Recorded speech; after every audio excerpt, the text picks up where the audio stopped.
બની અને સ્વચ્છતામાં રાજ્યમાં 10મો ક્રમાંક પ્રાપ્ત કર્યો હોવા છતાં શહેરમાં ગંદકીને લઈ મચ્છરોના ઉપદ્રવના કારણે સ્થાનિકો ત્રાહિમામ પોકારી ઉઠ્યા છે।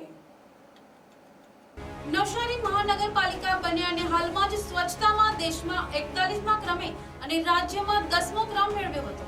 ત્યારે નવસારી શહેરમાં વોર્ડ નંબર 4 માં રમાબેન હોસ્પિટલ નજીક આવેલ માતા ફળિયા વિસ્તારમાં ગંદકીનું સામ્રાજ્ય ફેલાયું છે, જેના કારણે મચ્છરોનો ઉપદ્રવ વધવા પામ્યો છે અને લોકોને બીમારી થવાની ભીતિ સતાવી રહી છે।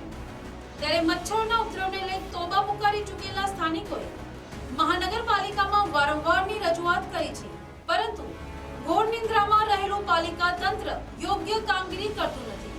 ત્યારે સ્થાનિકોના મનમાં એક જ સવાલ ઉઠી રહ્યો છે કે શું મહાનગરપાલિકા કોઈક યોગ્ય કામગીરી કરશે કે પછી ડેન્ગ્યુ કે કોલેરા જેવો ગંભીર રોગચાળો ફેલાય તેની રાહ જોઈ રહ્યું છે।